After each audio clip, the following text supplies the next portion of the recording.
Hello, and welcome to another Big Think Mailbag. We're very excited to answer your questions yet again. We have with us the full crew. We've got Bob. Hey, everybody. We've got KZ. I'm professional sometimes. We've got Mr. Field. Hey. So let's get to it. First email comes from Crabcan. Howdy, Big Think boys. If you were to have a signature sandwich at a deli, what would be on it? Would it have a specific name? Thanks for all the hard work y'all put into content. So I'm going to need a moment to think of mine because I have many ideas, but many of them are conflicting. But I know it's called the Bespoke Witch. Every ingredient on the sandwich, when described on the menu, it says bespoke black olives. But yeah, here's the thing. I've got it. So many of my favorite things don't meld well together, so I'm gonna have to start eliminating. We'll go to KZ for his. KZ. All right. It's gonna be ham. It's gonna be pepper bacon and American cheese, toasted on white bread. We're gonna call it the white people. Let's see. It may or may not be what I usually get in a croissant at a donut shop occasionally. God. It's very fancy, KZ. We're all very impressed by your sandwich. It's very good. I thought your sandwich was going to be, in actuality, a pizza. With no cheese.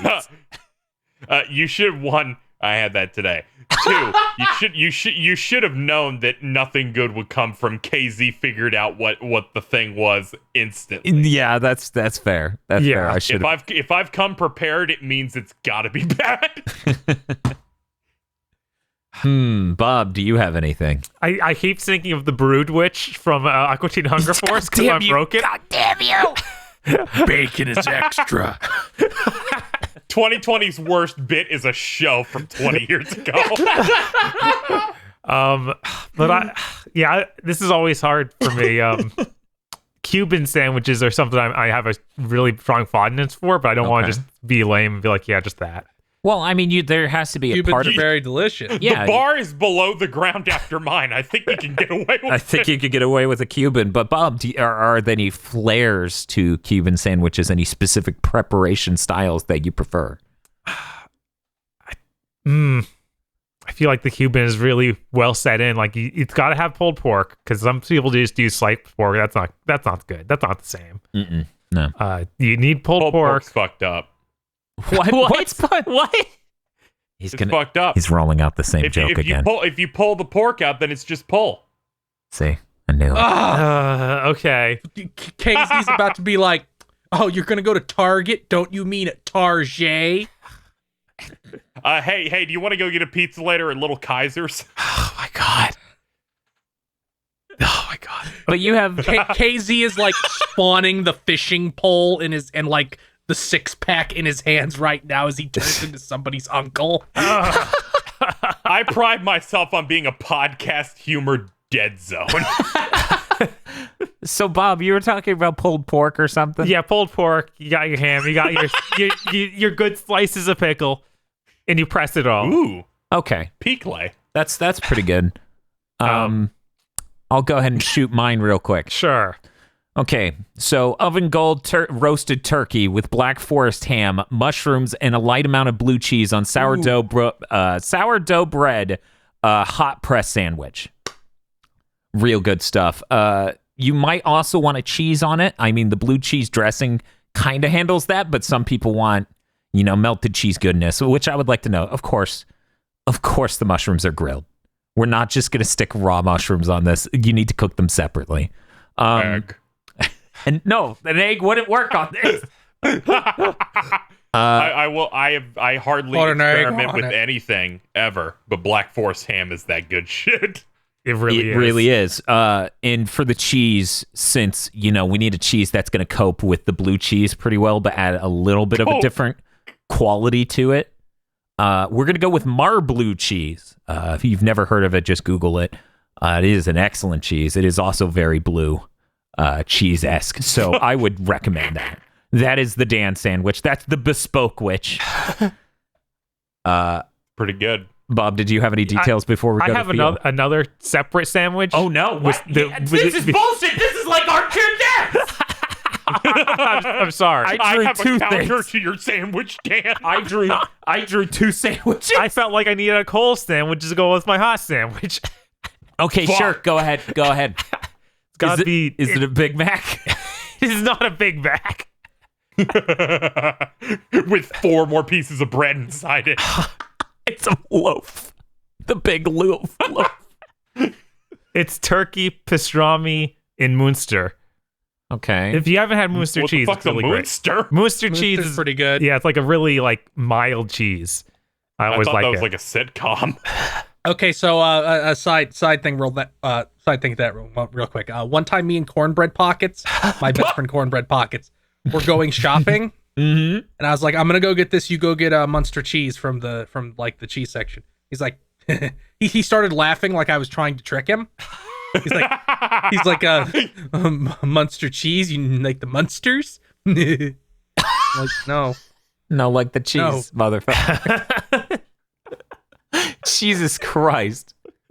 But yeah, that's it for that sandwich. Okay. Can't believe this guy over here making a cold sandwich as well. Now I'm feeling pressured. We're going to go to Feel, though. Feel? Okay, I've given this some deep consideration. I'm gonna call this the subhuman. Okay, It's a crunch wrap. You need a very crunchy bread. A Cuban bread or a baguette would be best. It has to have a very good crust. Oh. Mm-hmm. And then the insides are chicken tenders, French fries, Ooh. and then you just ladle white gravy over it. I am so down Oh for my this. god. I'm gonna be So honest. it's like- you win. That's the best sandwich we got. It could use some hash give browns. you a bottle. They give you a bottle of they give you a bottle of hot sauce on the side if you want it, as you eat your sandwich that is a chicken tender plate, but as a sandwich. Yes. This is a really fucked up thing, but good. really good. Is it Cholula? Yes, That's hot of course. Okay, good. This I was is hoping this to be is Billy Mitchell hot sauce. this is within spitting distance of what I order from a Waffle House, honestly. God, Waffle House sounds dope. Yeah, whenever I go to a place like that, I'm like, no, give me breakfast. Yeah, they do their hash browns. They're like, you can top it with all these things, and I'm like, I want everything. And they go, okay, do you want chili or white gravy? And I'm like, I didn't say I wanted some of the things. They're like, oh my god, what's wrong with this man? Bob, do you have a third fucking don't have sandwich? any more Okay, sandwiches, that's I'm fine. I'm glad. I'm glad you don't All have the a sandwich. sandwiches are covered. Okay. We're going to move on. Next question's from JMG. Salutations, gigabrained ones. My question is short but simple. As of right now, what do you consider to be the most embarrassing / out of touch advertising campaign you've ever seen a brand do? As always, keep up the good content. P.S. Try to not overwork yourselves during the next gen launch week.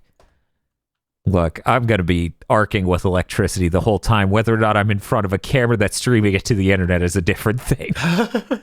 It's almost irrelevant. Maybe this comes out after that launch and people already know that you're dead. Yeah, that's true. Very possible.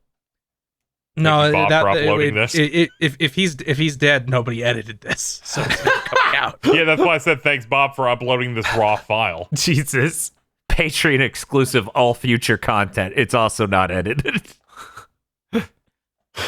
Somehow the cursed content gets worse.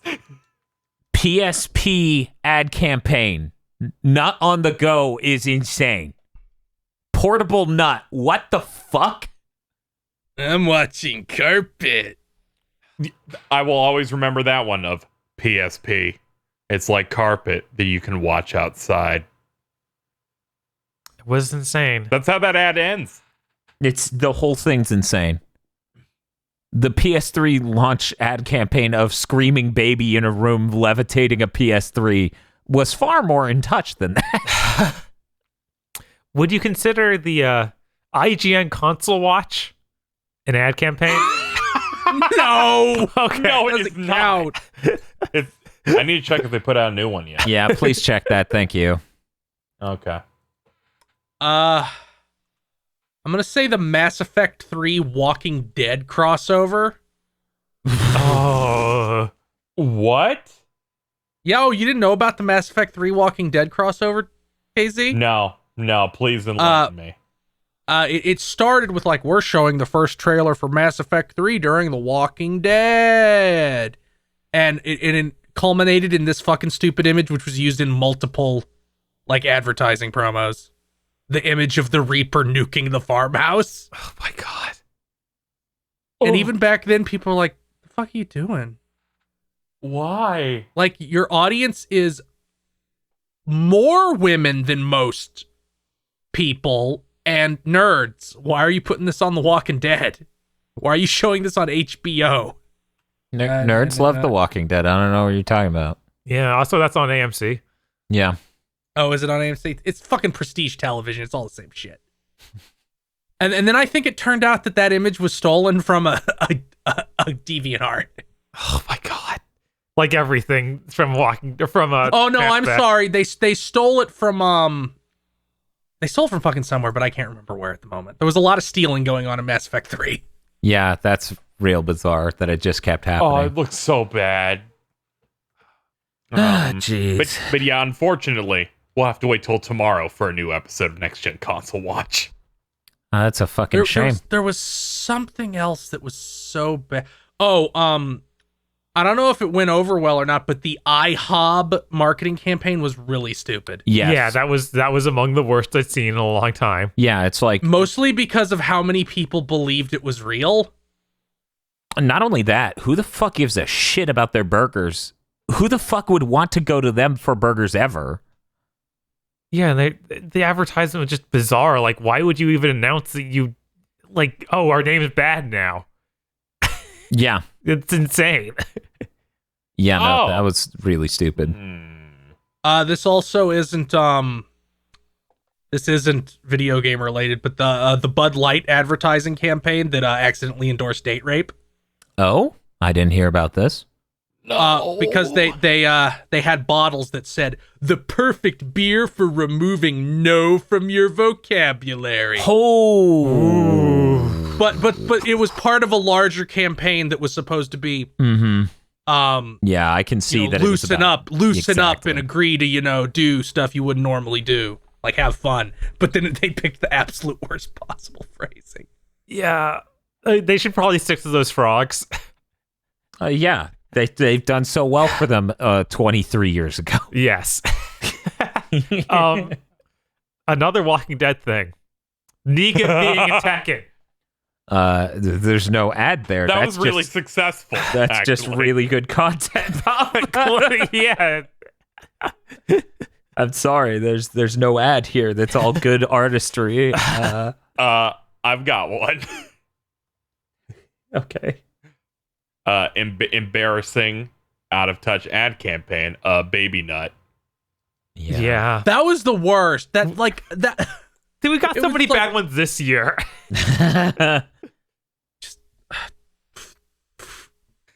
Yeah, Yeah, it's pretty fucking bad. I was about to say, and then that the one ad campaign where the dude in the suit came up and said, "I am Xbox Gamepad," but that isn't real. That's just what Dan said. I just vividly painted that image into your mind using my mouth words.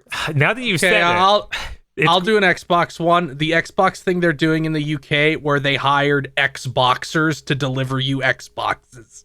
Yeah, that's pretty That's dumb. why I didn't get the pun with that. I was just confused.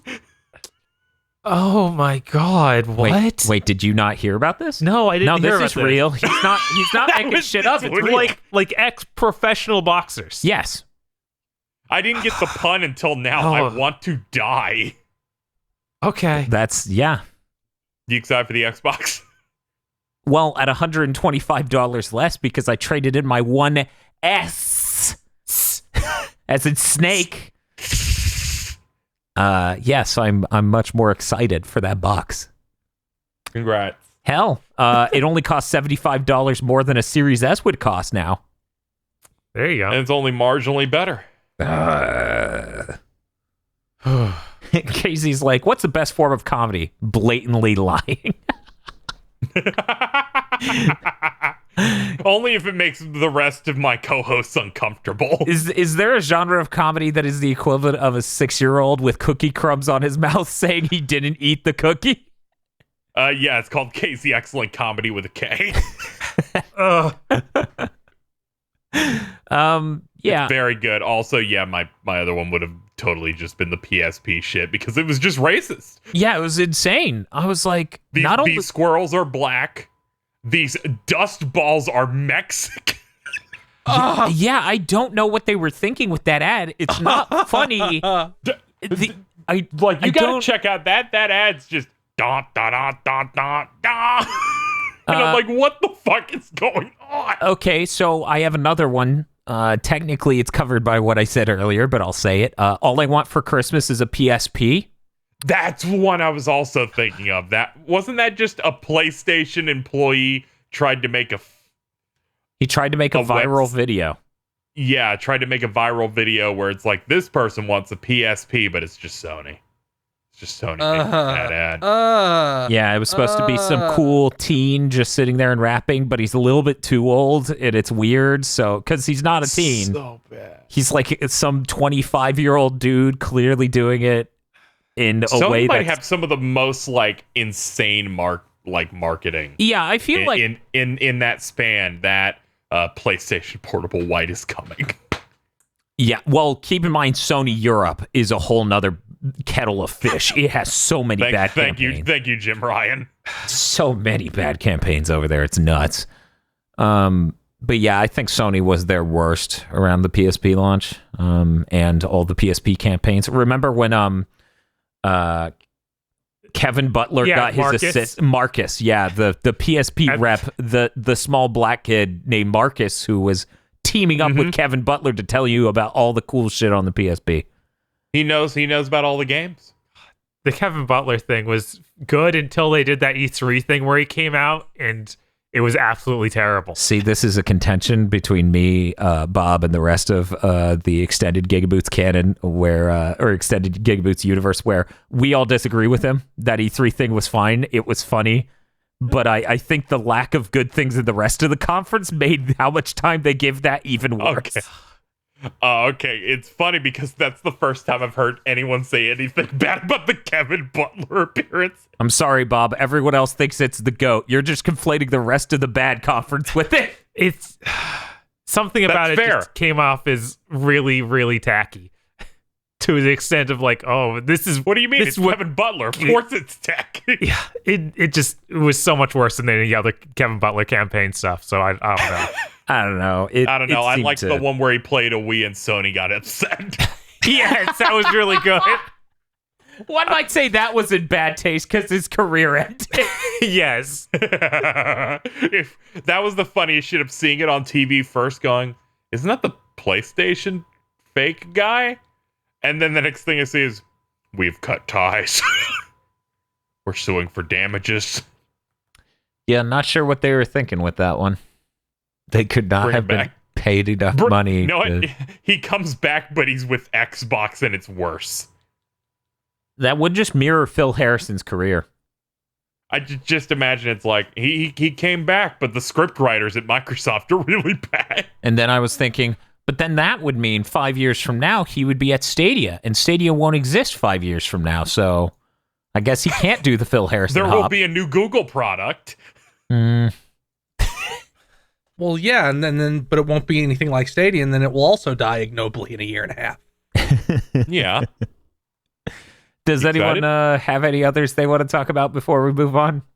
No, I think that. Yeah, I'm racking my brain to think of like something that was advertised that just like backfired really bad. And yeah, no. Okay. We're going to move on to Vega Buster. Sup, boyos, love the content, keep it up. What game did you randomly pick up out of the blue in your gaming years that ended up being your favorite growing up? So we didn't have the fucking internet, so anything. Yeah, I that's the way to look I at didn't it. look at the cover of Mega Man and prophetically know it was going to be an amazing game that would change my life. It was just at the network video, and the guy had a gun. His main power up, the gun. Gun. To be honest, though, I did pick up the later Mega Mans first, so I, didn't stare at Mega Man 1 or 2 Mega Man and go, yeah, this is the one. I picked up Mega Man 1 originally at network, and that was what got me into it. So Bob's like, I picked it up at network video. It was really fun, and then all the others disappeared, and I cackle. You should have had an in, Bob. You should have had an in to that network video. This is scary. Man, look, man, I needed to own all of them. I get depressed thinking about that network video being gone because it was great. It was huge. Yeah, it was pretty great. Now every rental store feels like a closet you stumbled into. If they exist at all. Yeah, I was like, they don't exist anymore. I don't know. There's that one Alaskan Blockbuster. We should just go there and make a video. But I don't know. Like that's kind of the conundrum in answering this question. I can't. Literally any game could have been that. Yeah, I know. I picked up Grandia just on a whim, and I ended up loving that one. I picked up Castlevania Symphony of the Night against my brother's recommendation and was like, oh, this is actually the best game ever. Well, Bob's weird. Bob's like playing it, and he's like, wait, this is good. Which means, and then he looks at his brother, you're a hipster. And then his brother goes, no! It shrivels and disappears. It's like the end of Tangled. God. Yeah, he kicked his brother out the window and he disappeared into a cloak and a puff of smoke. Yes. I would go ahead and say probably the most random kind of was Secret of Mana. That was actually the first game I ever owned personally. That was like mine. It was stolen, by the way, but we're not going to talk about that part of it. Anyway. Not raw. It has Square on it, and they made Final Fantasy, and the art looked absolutely gorgeous. So I picked it up based on those two things, and I really love Secret of Mana and the Mana series in general. It's a shame that Square stopped trying sometime around PS2. That PS2 Mana game is so bad. Yeah. Ugh. That and Unlimited Saga are just maybe you should give it a chance. Huge red marks. What do you mean give it a chance? We already did that. KZ, we did give it games a chance for that exact game. It was like 2 hours of us going, oh no. Here's Man, okay. I should watch that video. When are you putting it out? Dude, sometime around 2 years ago. Oh, okay, cool. That was in a time where I had free time. So let's see. There was a lot of people don't realize the thing with that Mana game, it has physics on the PS2. Ooh. You can imagine how well that went. Very smooth. The PS2 is very capable of physics. Yeah, anyway, you can check out that video if you're curious about more about it. Looking forward to it. So KZ, do you have any? Golden Sun, probably. I picked that up on a whim at an FYE for too much money. Oh, okay. That's cool. And How much money knew was too much money? nothing about it. And just got really absorbed into that because there wasn't like many good new RPGs on GBA that really grabbed me. There's a lot of like ports and stuff. You could hear the point where KZ was like, if I say that sentence, the comment section will just be people going, no. I'm like, oh no, my foot is almost planted on the landmine. Someone's gonna be like, what about fucking Dawn of Souls? And I'm like, shut the fuck up. Yeah, I'm having trouble. I like being someone who also lived through the beginning of the launch of the Game Boy Advance. I can't think of any RPGs. I mean, that game came out even now, years later, I'm just like, are there any RPGs? Because now my brain's just thinking of Dawn of Souls, Final Fantasy 1. There was a Dawn of Mana game, but I think that was later. Whatever, that's not real. Even that is like an action thing that's not even like a Mana game. It's this weird... wait. No, I'm thinking of the DS one. My bad. Yeah. I think that one's actually called Dawn of Mana, and the one on the Game Boy Advance might be called Sword of Mana. I don't know.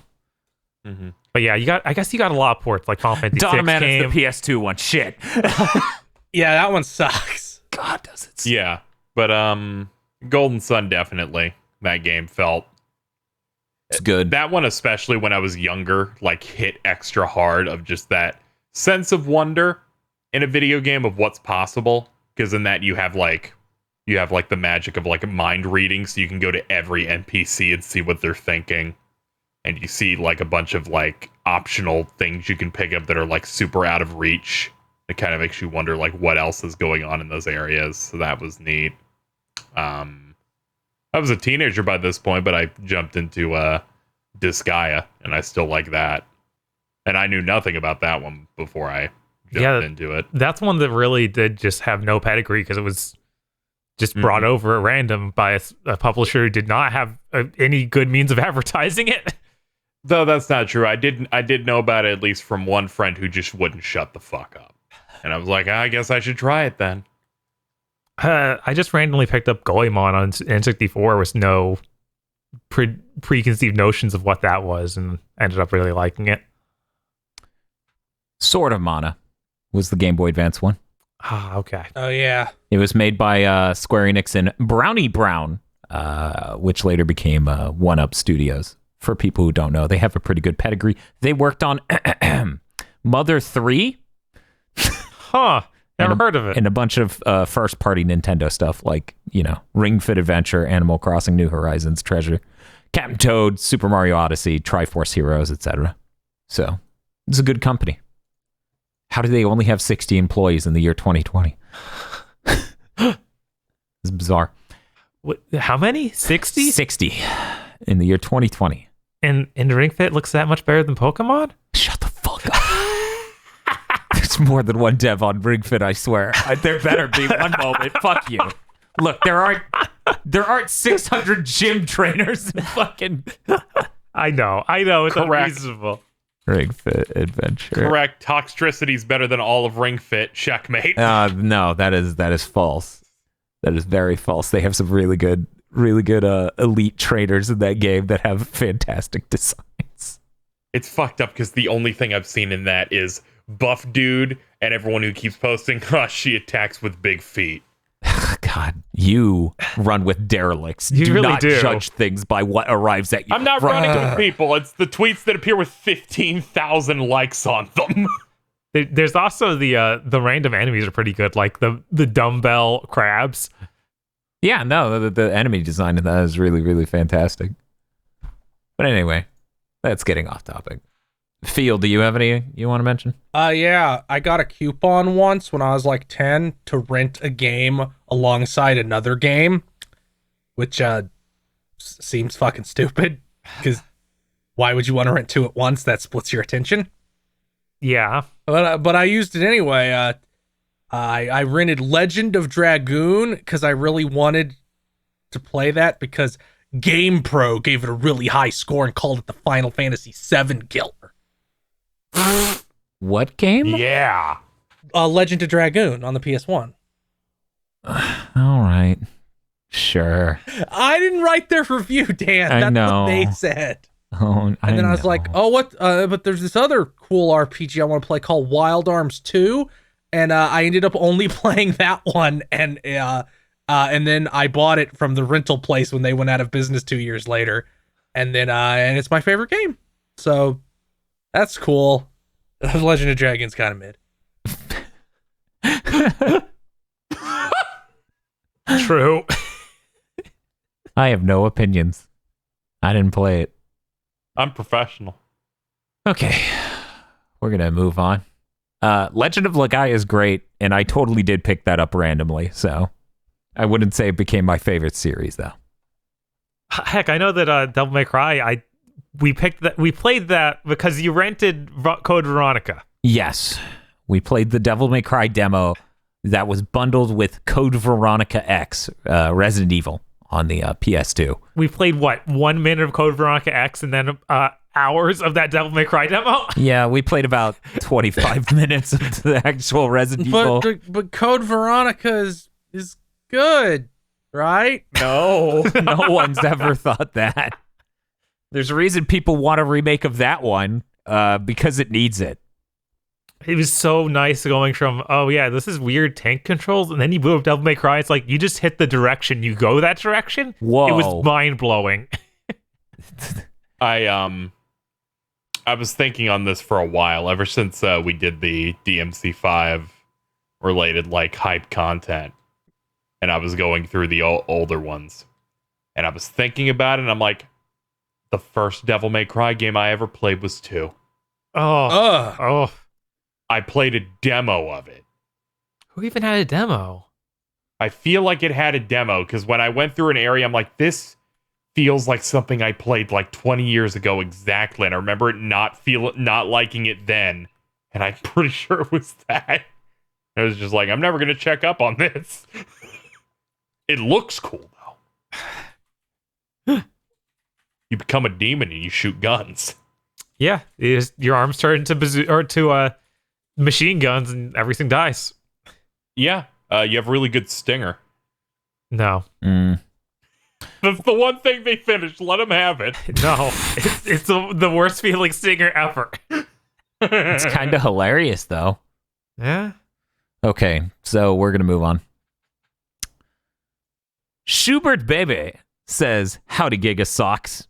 Shub here. I was watching The Last of Us 2 Supercut, and there was a moment where Tosh called you weird for having a half-inch layer of peanut butter on a PB&J. So what I wanted to ask was, do you have any other food takes that most people would find weird, like my brother who actually ate Rice Krispies with water for a couple of years before stopping? Holy shit. That must be a burden to be related to such a being. I don't see what the question they're asking has anything to do with the preamble. I think it's completely unrelated. That is how a PB&J should be made. But I'll ignore that and move on to the question. Hey, Bob. I eat pizza with no cheese on it. Yeah, Casey eats pizza with no cheese on it. He sure does. He sent us pictures.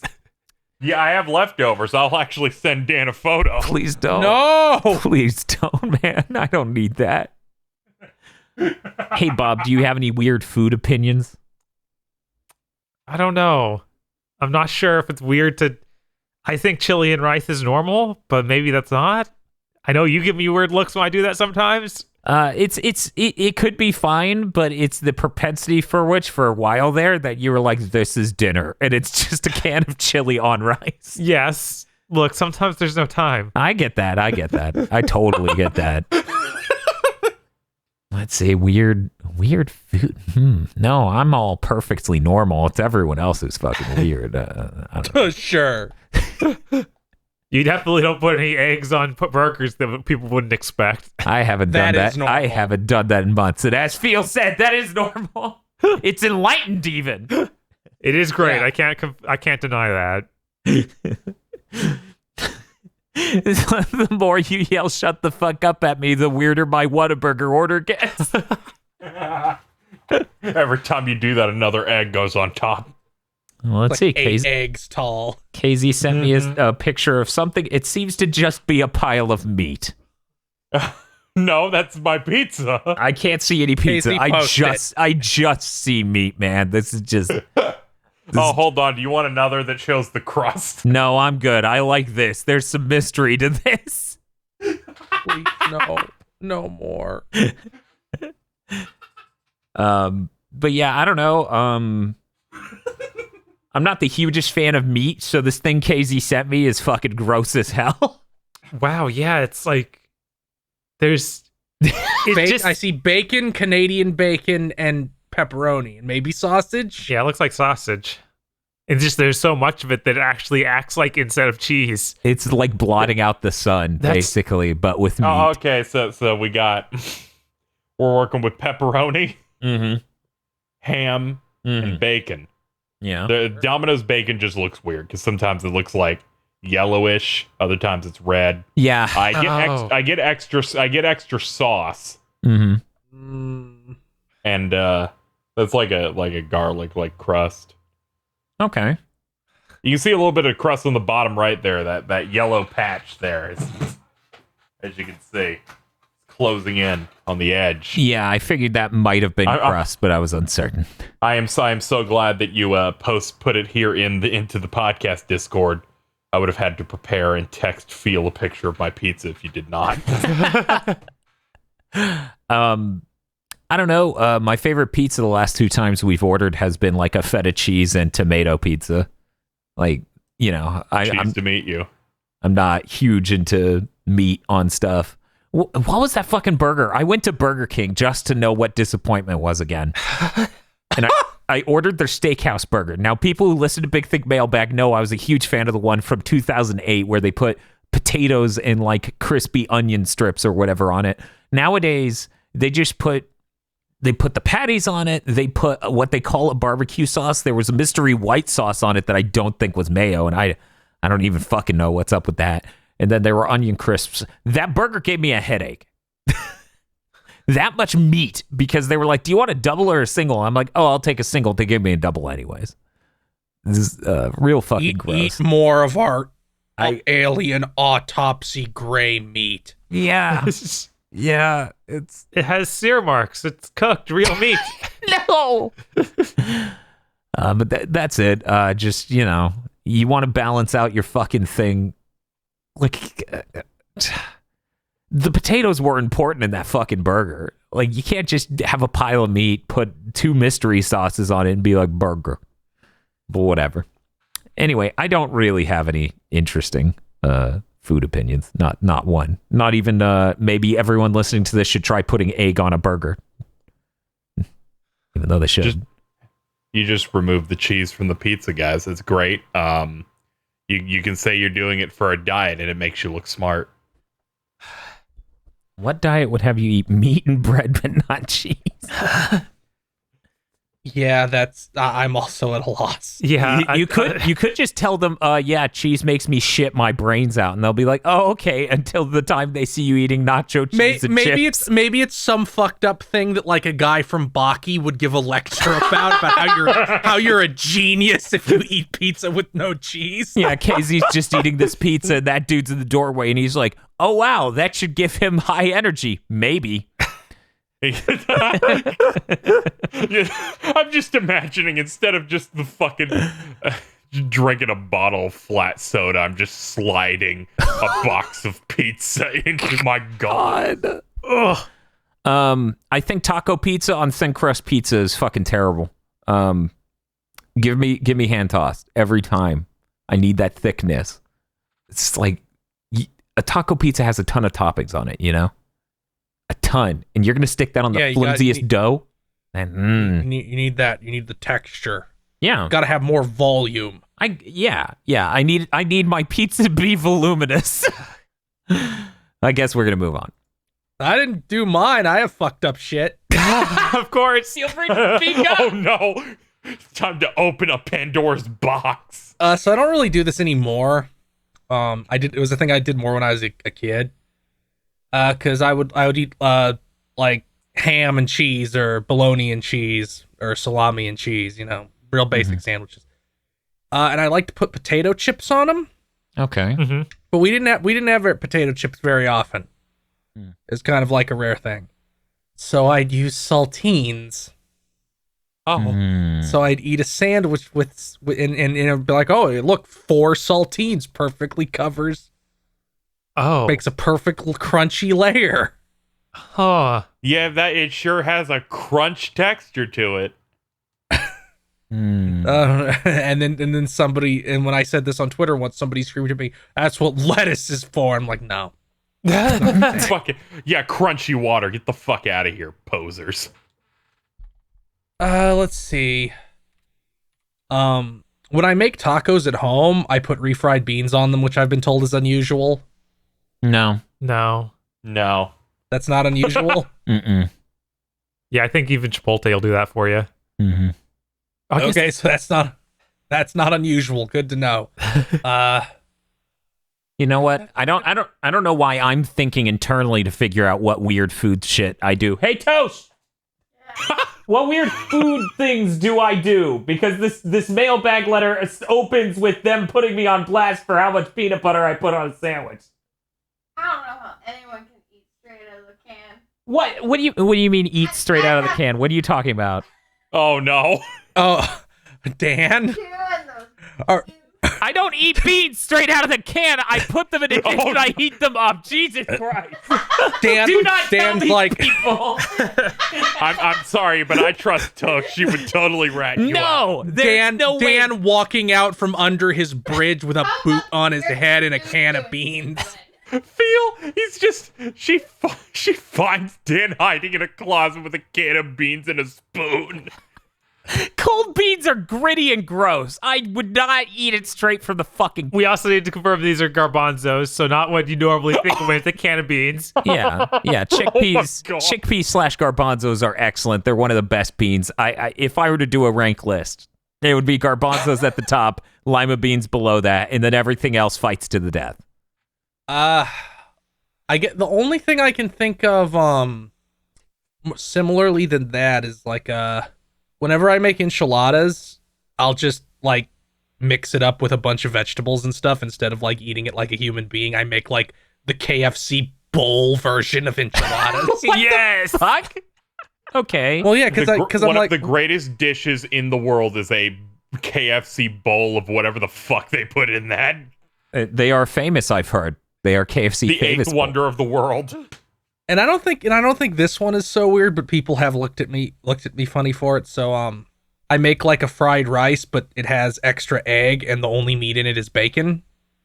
That sounds good. No, that sounds fine. Sounds like you got a bunch of haters in your life. It just sounds like people around you want to bully you. Like, is there any other weird thing? Next, you're gonna be like, sometimes I'll drink something called water. No. He's gonna be like, I mostly drink water. I'm one of those people. he's like, I put soy sauce on rice. There was What? a period when I was younger when I would dip chicken tenders into ketchup, and that's Wait, what the good. fuck what do you mean? What do you mean, you're one of Casey? those people? I was like, I only drink water. Meanwhile- Enjoy your depth, soda fan. Meanwhile, I'm over here and I'm like, water is for people who can't afford cheer wine. Would we have a water cooler? I know, right? I live in a house filled with my cheer wine. I dip my cheer wine in more cheer wine. I dip my cheer wine into cheer wine flavored barbecue sauce. I think it's pretty normal to dip chicken tenders into ketchup. Huh? Yeah, no, that's normal. Like, that's real typical. It's a dressing, so it's normal. I think people would probably find it a little bit more abnormal to dip it into mayonnaise, but even that's kind of normal if you think about it. Yeah, that's like a Dutch thing. Isn't it? Mayonnaise is evil. What the fuck is it? Like, I'm like, I think people would find this a little weird, and then feels like, yeah, that sounds like something Dutch people would do. Casey's like, criminals. I know that Yeah. I know that dipping your Lock 'em up. fucking French fries into mayo is a Dutch thing, so presumably they do it for chicken too. Does anyone here like fancy sauce? Like, does anyone I don't know what consist? that is. It's just when you mix ketchup and mayonnaise. The name is ironic. Death. I mean that's just Thousand Island dressing, but if you add pickle relish, it's Thousand Island dressing. Yeah, I was And I gonna like say Thousand Island dressing on things. Like I like what like it on a Field just sandwich. did of comparing fancy sauce to Thousand Island dressing is the equivalent of someone shaves a bear and he goes, "That's a human."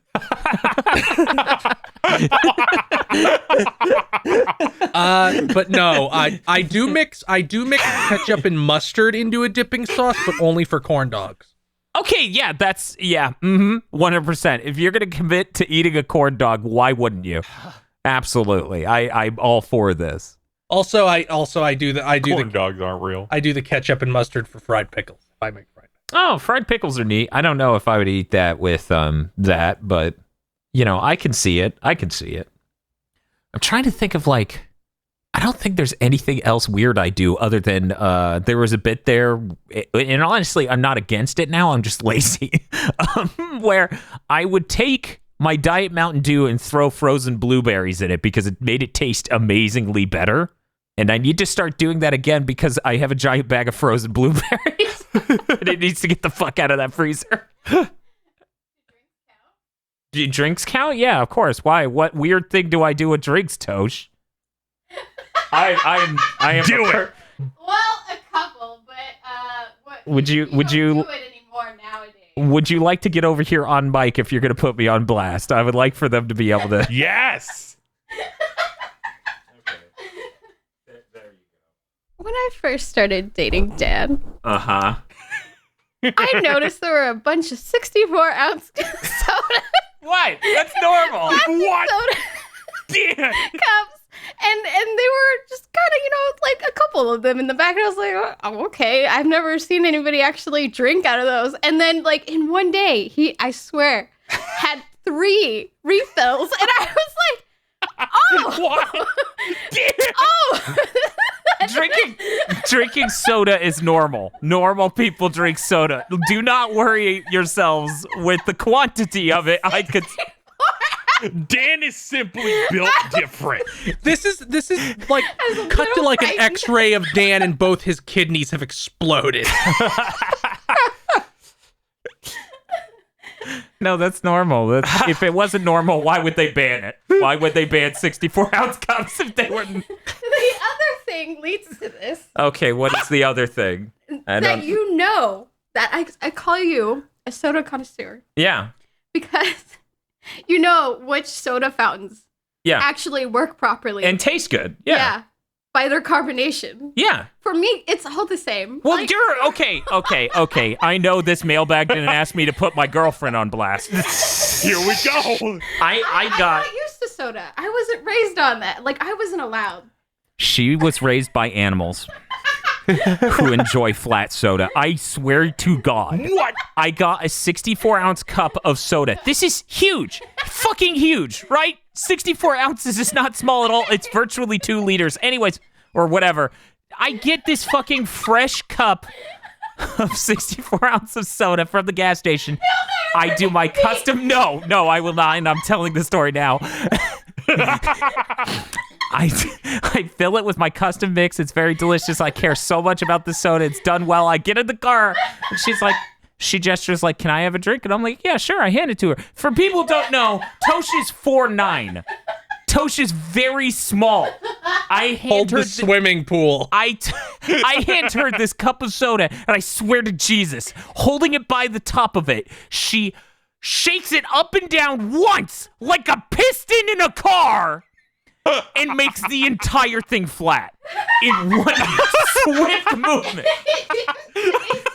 It literally went boom, like a fucking bomb went off. And She rules. I looked horrified.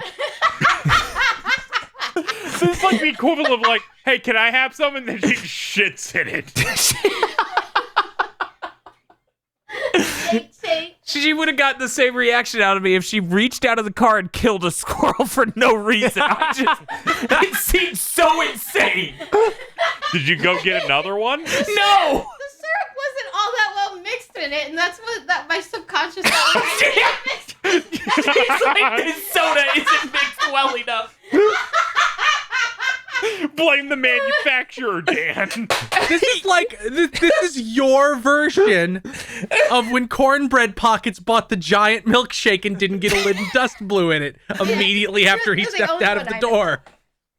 door. Who knows exactly which soda fountains, which gas stations, and will Look, it's which ones to go to because it's called having standards.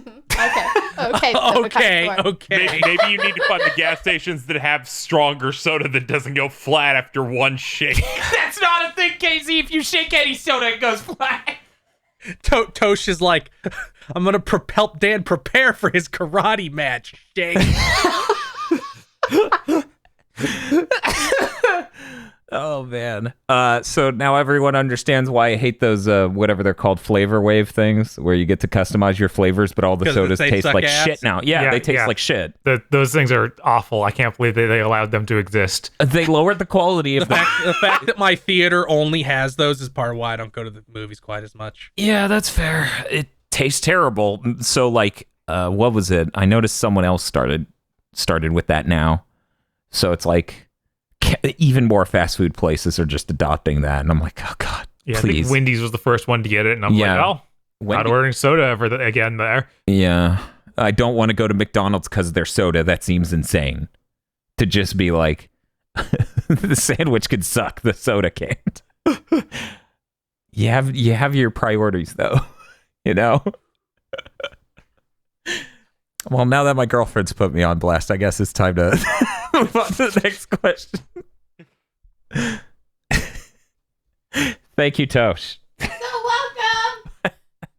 welcome. I'm exhausted. Let's see. Quigsies writes in a question, says, "Hello there, GigaBoys. I was interested in rewatching Kill la Kill, and when looking up how much the Blu-ray set costs, $160, I was reminded why I don't buy Aniplex Blu-rays. My question is, what is the most expensive anime Blu-rays /DVDs/VHSs you've purchased?" I'll go first on this one. I gotta finish reading. Oh, okay. Thank you, as always, for the hard work you put in to provide so many hours of quality content. Stay healthy and safe. Bob? You Zoomers. They all used to cost that much. Bob, I mean, what's your answer? That exact thing, Kill la Kill. I bought those individually. I didn't buy the box set, but they were on sale. I still don't want to add up how much it ended up costing because I bought it over a series of months. Yeah, he added it up one time. I was worried. I remember the number, but I'll never say it because it's terrible. It is terrible. Bob, I thought you were going to be like, I bought the fucking insane Gurren Lagann box set. That's No. like $600. No. God, I know someone who spent way too much money on a Yeah, I was going to say. Ronin Warriors. Oh, okay. I was going to say, did Agro Zion buy that version of the Gurren Lagann? I don't think so. Yeah, I don't think think they- everyone was no one was signing up for that. Yeah, that's fair. That's psychotic. I was poor, so the answer is I don't have an answer. I only had enough money to buy anime this year, basically. I bought the first season of Ranma 1/2 in 2006. It was $190. Wow. And they all used to be that much back then. Yeah. It was like Yeah. you want a season of anime, you're dropping $150 to $200. Yeah, It doesn't matter what it is. I And bought it's- the first. This was pre-Blu-ray. I guess it wasn't really pre-Blu-ray because it was 2005, 2006, but it wasn't a Blu-ray. It was just DVDs. Right, like 2006, Blu-rays still weren't at all popular, Yeah, we did not get anime on Blu-ray that fast. or fast at all. Actually, No. it was until many years later that it started to become more of a thing. Except for Akira. Anyway, yeah, I bought the first volume of Excel Saga for $30, and it was like, yeah, that's 4 episodes, and I'm like, I wish I could afford to watch the rest of this series. Luckily, I met some nice people who were 5 years older than me who like Excel Saga and made bootlegs and gave them to me because I couldn't afford it. Yeah, if it wasn't airing on TV, I basically just I couldn't afford to buy it. Yeah. And if nobody knows, the reason that Aniplex fucks you so hard is because they just charge us Japanese prices, Yeah. more or less, because Japan and the United States have the same Blu-ray region. Hooray. Which is why I think Aniplex is the one who did the experiment of like the panty and stocking Blu-rays don't have Japanese audio, because that way fucking we can price it less and Japanese fans won't buy it to escape us trying to fuck them. Yeah, I think that the typical things a lot of studios these days do is if you watch it in English, you cannot have subtitles on. And if you watch it in Japanese, you have to have subtitles on. I think that's how they... insane. It is really insane. I want subtitles on everything I watch because maybe I missed something. I know. Maybe you fucked up the audio mixing in a scene, which isn't an unusual thing to happen in everything. Yeah.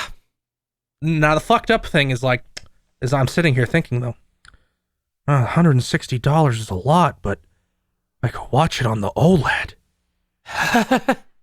Yeah. During this conversation, I just went on Right Stuff, and that's a mistake. Yeah. Because I'm looking right now in my hand at the Blu-ray copy of Promare I bought just to watch on the OLED. Yes. Yeah, I can't stress to people, like, it doesn't matter if it's 4K. Shit looks amazing on an OLED, period. So, goddamn, Yu looks nuts. I need to pick those up now. Yeah, Yu is real good.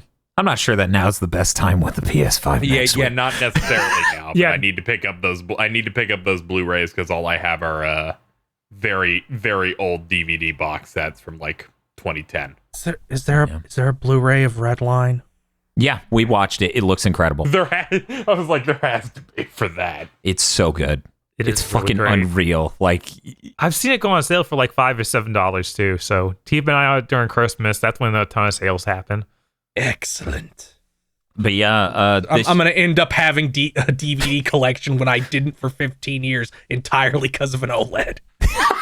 Yes. Thank you, that's, Dan. That's how it works. You know, once you get a display that's good enough, you're like, oh man, I really want to see some I exceptional care shit about on this. quality now. Oh no. I have standards now.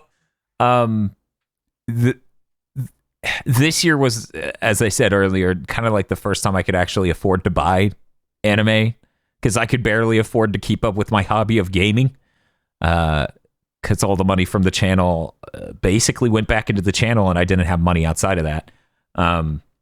So I bought a lot of anime this year to catch up, like a shitload of .hack and a shitload of other things, and we haven't watched it yet. We just barely got through other stuff. We finished Zeta Gundam. That intro looks exceptional on Blu-ray. It does. It's insane. The episodes, Content is immaculate. the episodes, maybe not so much. It's per shot. There was one shot.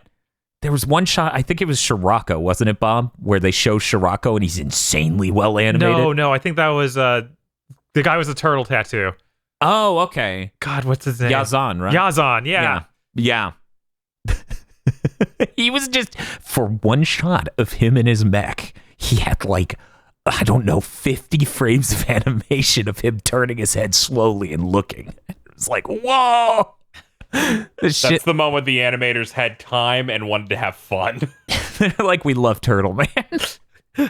But yeah, that's the truth. No money. So I think I got to enjoy the secondhand experience of Xeon and Dr. Agro having a competition where they would try to outbuy each other on anime for years in a psychotic death race. Yeah, they're insane. Yes. What did they buy?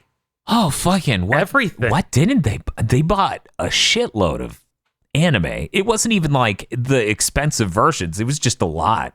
Like, they both have bookshelves of fucking anime. Like, plural. You know. Speaking of anime, Uh-huh. one of our recent pieces of content, Cursed Content Club, AMV Hell 3, came out. On my birthday, I receive a DM from Dr. Agro. It reads, "Oh my god, KZ, I'm so sorry. I just found out you learned about Chobits from AMV Hell 3. That is a Gordian knot of culture and consequence that should have never happened. Like a kid stepping on a World War I landmine while playing soccer."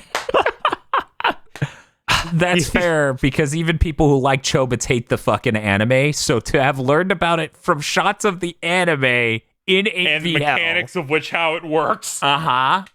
Chobits is one of those things where I've never met anybody who was a huge fan of the Chobits anime and wasn't just scary. Like not like in a cool, intimidating way. Yeah. But in like this person is a vial of nitroglycerin kind of way. Yeah. Ooh, Yeah, 100%. Keep in mind, I say this as someone who owns all of the manga for Chobits, so that anime is vile. They'll write a dumb joke into one sentence in the manga. They spend the entire episode showing you how that works out. The whole episode is one dumb joke. No, come on. God, what a fucking miserable show. I don't want to talk about. But you, unfortunately, KZ, you have to buy every single anime that showed up in AMV Hell 3. I'm sorry. He'll go bankrupt. There's no way Hold they're on, all let me check Right Stuff Azumanga Dio. Yeah, that Excel saga, you're done. I'm sorry. It wasn't a big deal. I'm bankrupted already. You're gonna have to cancel your Series X pre-order, my friend. That can't happen. It's important. It's for work. Every day I get closer to just hitting the button and saying no, but part of me is like, no, Ray traced Banjo Kazooie. Okay, I'm gonna make this next one the last one.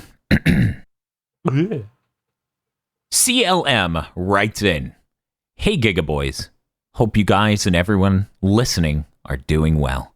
Since Halloween passed recently, what's the weirdest thing you were scared of as a kid? Mine was Route 216 song from Pokemon Platinum. It reminded me of the Robot Chicken opening for some reason." Thank you for this delightful email. You like this? Like that? The example makes the question. Exactly. I'm like, I need to go listen to these two now and try to bridge that gap inside of. So was the Robot Chicken opening horrifying to him, or? I mean, I can sort of, if you're a really, really young child, the mechanics of the song, I could see how it kind of scary. I don't know.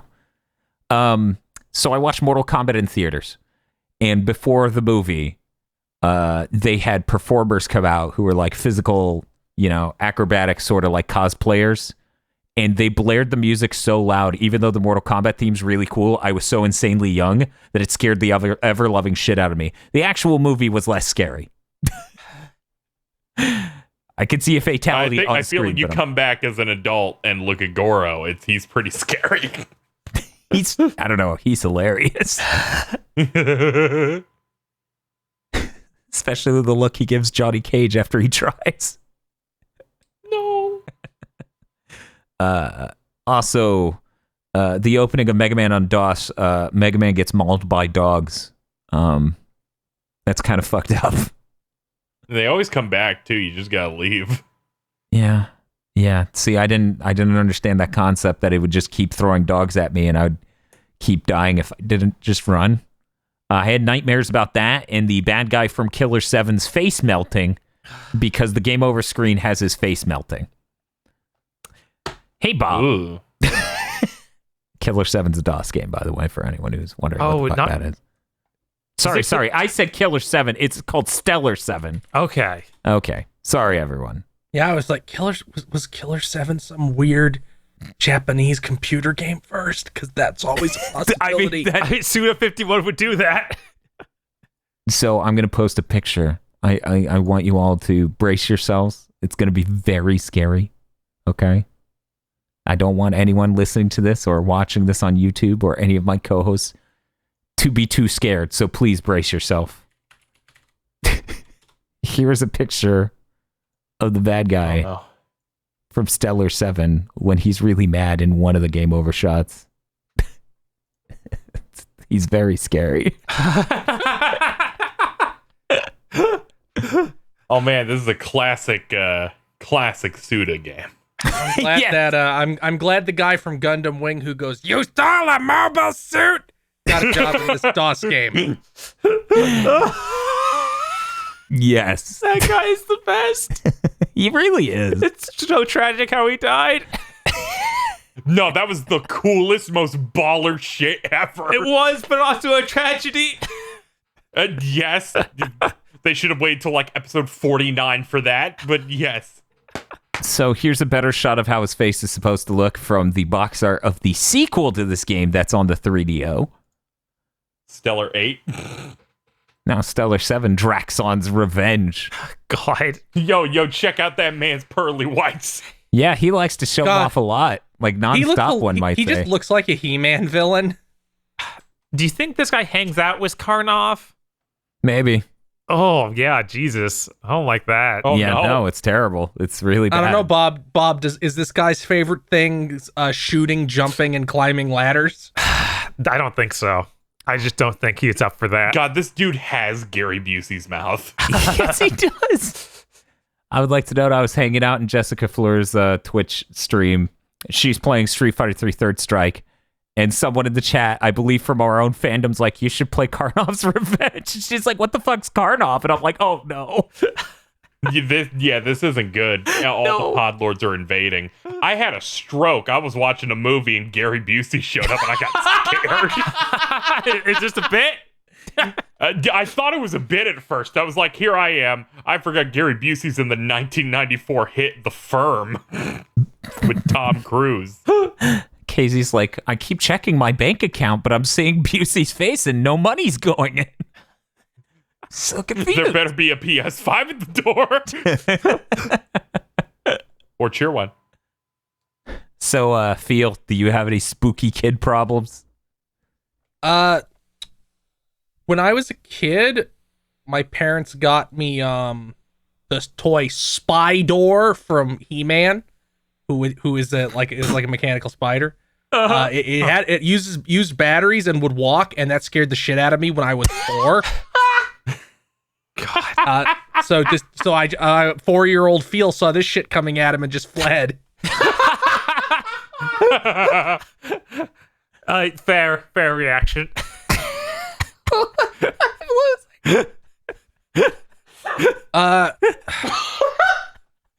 I used to be really scared of anything in any game that could kill you instantly. I'm just in a game where you didn't instantly die normally. So Resistance 2 is horrifying. I know. I was probably old enough to not care about that when that one came out. I don't really remember when exactly it stopped, but like I really hated. I never did Big Small World in Mario 64 ever. Why? Because I hated that fucking fish that could instantly kill you. Yeah, that actually was like jump scare scary. I also literally never, until I was an adult, I never got a single star in Jolly Roger Bay. Because that coked out eel? Because of the eel. Water levels in general freaked me out. I really hated the concept of drowning. Any game that had an air meter was I didn't like it. So that's why you live in the middle of the desert. You're like, we need to prevent this problem at all costs. I think I'm fine with it now, but as a kid, I was like, no, drowning is bad. I don't know, man. I bet if you saw Skeletor riding this thing at you at your size now. Well, I did freak out when I was working at Target over basically the same thing. Someone, because I'll tell this story, and I'm sure it's been on content before, whatever. Yeah. I was working retail at Target, and it was like, it was Halloween, and I worked the later shift. And there were these lawn decorations that were spiders, but huge. And they had like pipe cleaner legs. Yeah. Like giant pipe cleaners for so you could pose them and stuff. And I round a corner, and I think I was in food. So I was like around the chips. So very, very far from the seasonal. And somebody had just set up a spider in the middle of the aisle. And it was like 11:30 at night. So the big lights were off. Only the smaller lights that never go off were on. And I had a brief panic attack because I didn't know what the fuck I was seeing, because my brain went, that's a giant spider. And I went, no, it fucking isn't. Those don't exist. And my and then my body went, what if they do? Sometimes there's unknown unknowns. So I think I hung in place for maybe 10 seconds until I went, it's just a decoration. Oh, good. And then I went and put it back. Feels like giant spider. No way. But maybe. Unless. There is no giant spider unless Skate 4. Maybe we don't need Skate 4. Yeah? Yeah. If we get Skate 4 and giant spiders, I'd rather not have Skate 4. What if Skate 4 just has giant spiders in it? Then I just won't play it, and that's fine. Someone else can enjoy that game. You're like, I'm Tony Hawk. They don't do this to me. I'm just imagining the GameSpot old style reviews where they're like, Skate 4 is a pretty good game. Its graphics are pretty stunning. It's really ahead of the curve in a number of ways. There's some features missing from Skate 3. Also, there are giant fucking spiders. Yeah, please don't talk about old GameSpot reviews where they just kind of... It's like huge high school book report energy. I love it. I love it. Where's the slider to turn off the giant spiders? This game involves a lot of corn, or as the Indians called it, maize. Yes, that's the same energy Brad Shoemaker brought to his review of Jack 2.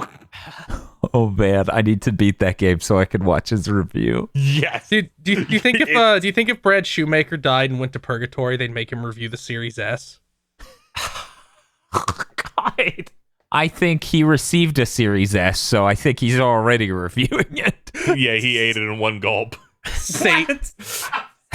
Oh, no, not Brad Shoemaker. I'm sorry. I'm thinking of Alex Navarro. Yeah, because Navarro's the mid-reviewer, man. I'm just imagining like Satan walking in being like, "Hey, Alex, you finished with Madden 2020. We need to get your impressions on the Series S." Yeah, that sounds like what. Sound like that? Yeah, that's how Satan sounds. He sounds like that one Looney Tunes character. He's like, "Give me a respawn."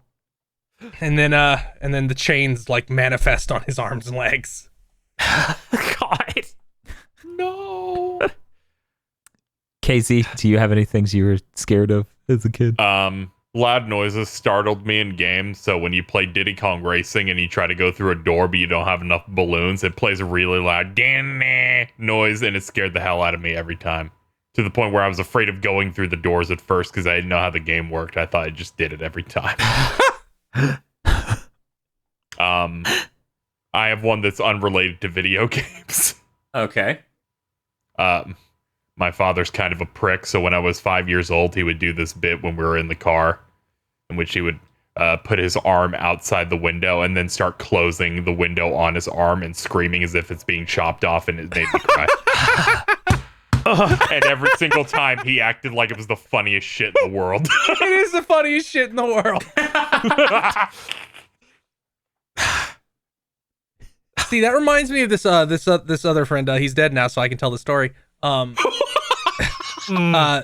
This thing his dad would do, which when they would like go on a Ferris wheel or something, and his dad would start rocking the thing back and forth. Oh, and he'd be like terrified and be like, "Dad, please stop!" But his dad suddenly deciding this needed to be a fucking teaching moment, I guess, be like, "Son, the fastest way to get someone to do something is tell them not to," and then he'd start doing it more. What a psychotic person. This same father once responded to my friend's younger brother almost getting splattered by an SUV because they weren't watching, and the kid just ran out into the street with, "Maybe to teach him a lesson." How wise. To KZ's story. Which one?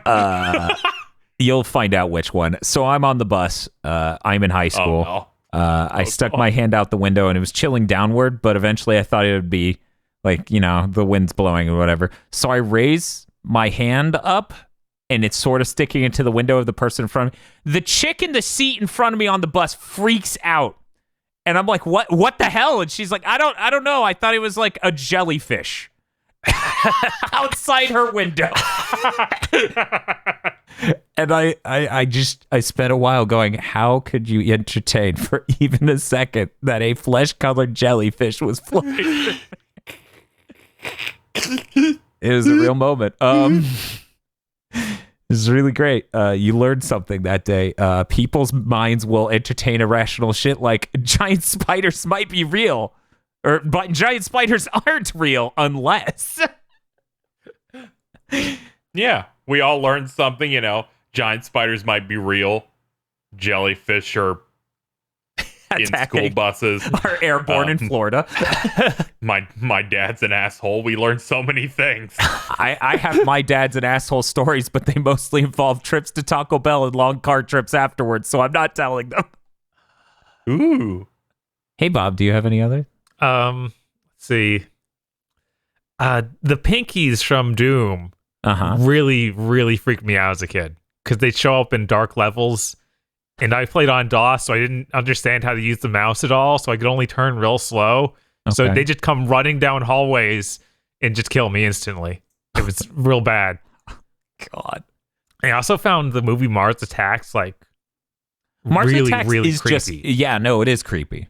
Like, maybe I thought it was because I was a kid, but maybe it's just actually a horror movie. I'm not sure. Unless. Yeah, no, that movie was really confusing because it was clearly trying to be funny, but it was also kind of horrifying as a kid. Yeah, because there were so many just people who would die horribly, and then they just mess with their bones, and it's like, I don't like this. I don't know about this. Well, okay, I think that's going to do it for this Big Think mailbag. We thank you all for writing in. Here's a fun challenge for next time. Try to ask questions that don't provoke childhood trauma. You can't. Yeah, good luck. Here's a challenge. Try to write a question that won't make us go on a 40-minute unrelated tangent. Also impossible. Make sure to ask questions in which Tosh can murder Dan. No, don't on do a that. fucking podcast. Not allowed. No questions. GigaBoots fights through time with the transcendent power of our executive producers. Esme, E. Lee Broyles, Star Falcon, Spaceman Spiff, Danny Richardson, Red Blaze 27, Third Birthday Wen, Adam Admar, and Cooper Tank. Thank you very much, our executive producers. And also the others. If you'd like to transcend time and the history of the world, go become an executive producer today at patreon.com/gigaboots.